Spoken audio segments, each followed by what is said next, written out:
So I just recorded this whole video and then somehow I didn't record it. So here we are back, not back for you, but back for me to talk about the Proaim something. The Proaim Flycam Flowline Master Professional Camera Stabilizer. Let's talk about it.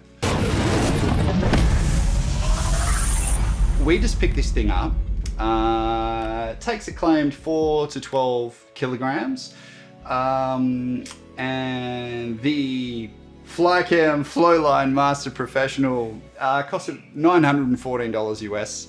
And we got it with the Flowline Placid, which is a little doodad that helps with your sort of vertical bounce and attaches on the top of the stabilizer, and that's $400 US. And I'm here to tell you, not a review because I literally just set it up yesterday, but just my initial kind of first impressions, what I like about it, and some reservations that I have about it, and we'll find out next week if we're going to hold on to it or not. So first impressions in terms of build quality is like it's pretty good.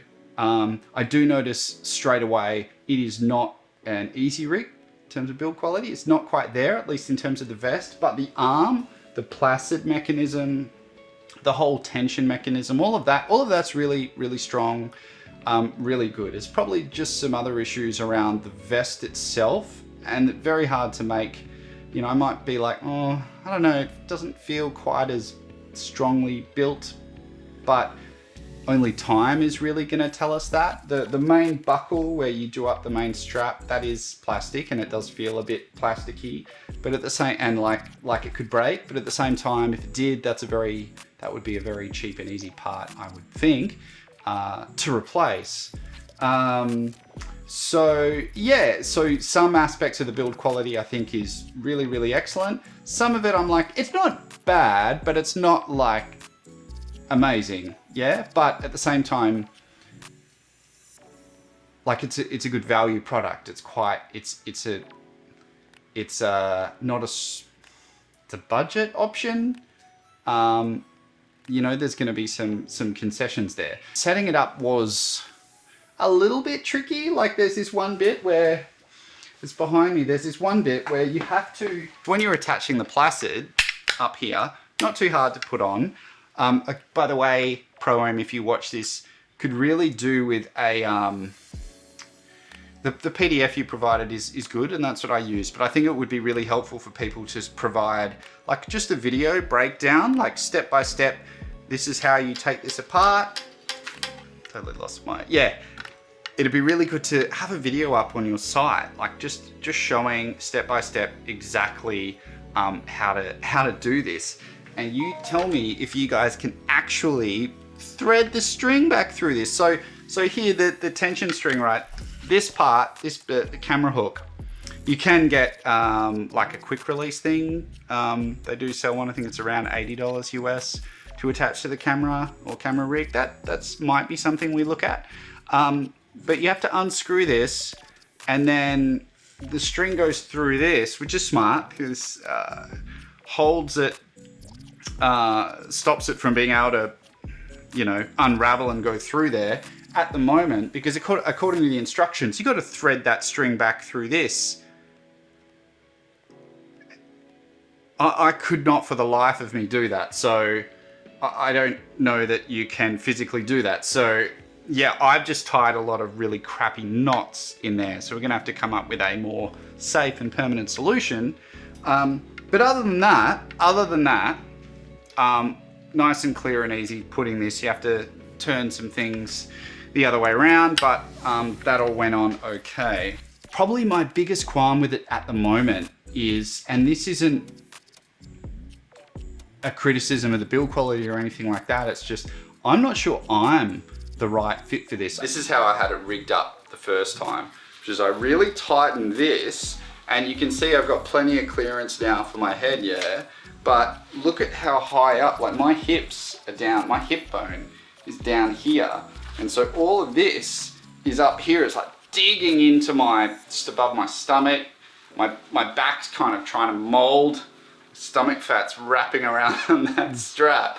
but I can just feel that although I've got all the clearance up here, and this whole thing works, like it works really well, but for someone that's 6 foot plus, it's like, I just don't think it's any good, because you haven't got your hips taking the weight, which is what you need for a camera stabilizer.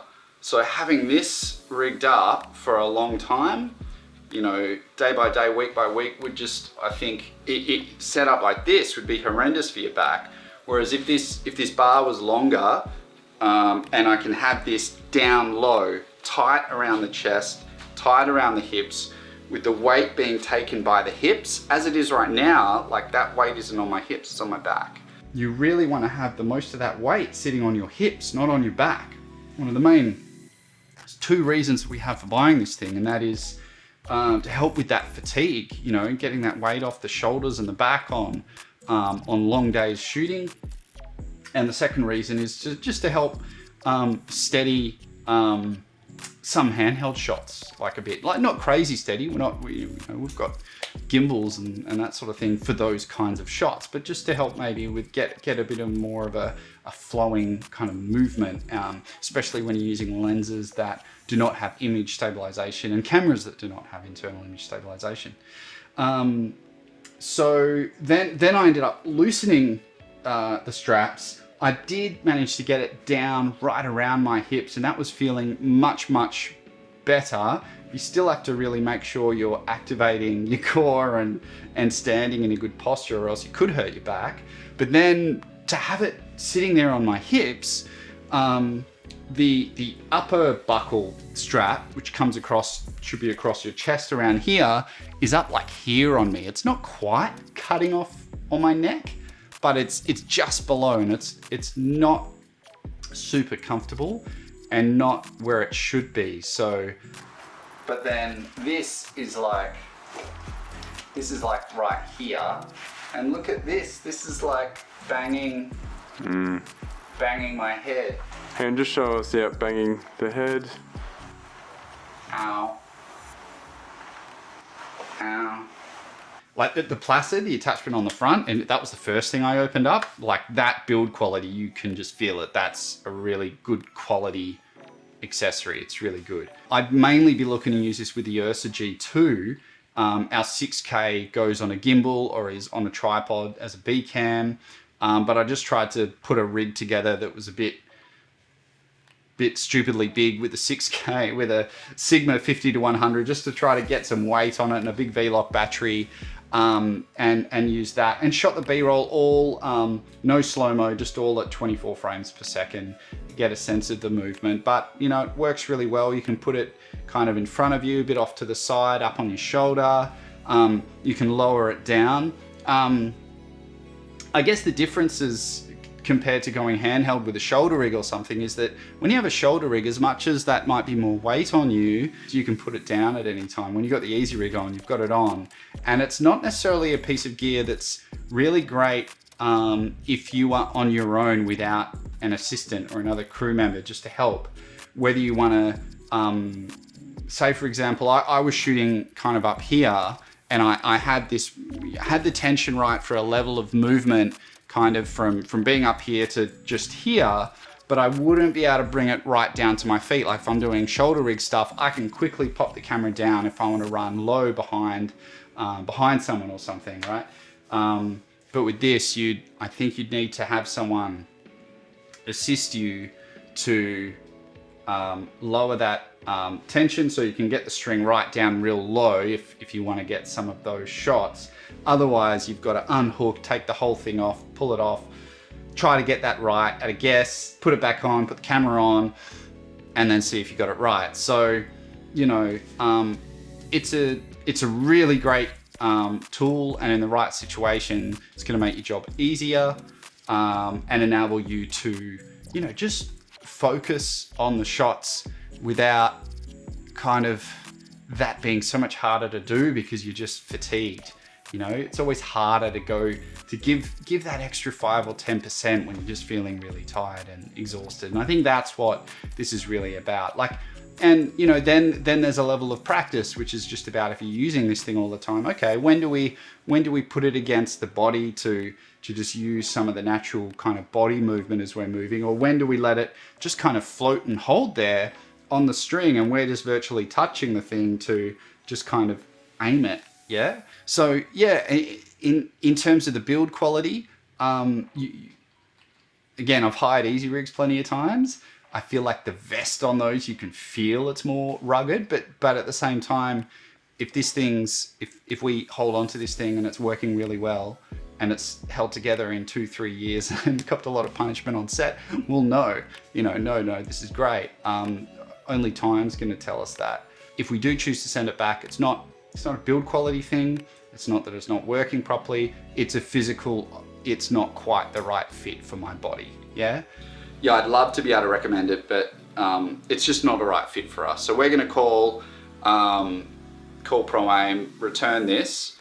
But for us, Shane tried it on just before. I'm saying that like you're not right there behind the camera, but and immediately it was like, no, like we're just too tall. Like to have it on the hips, it's a bit not quite fitting right up here. With this being too high, close to the neck, and then this is just too low. It's just physically not a good fit. Yeah, hope you got something out of that. Hopefully I can edit this really quick because this shouldn't be a really long video.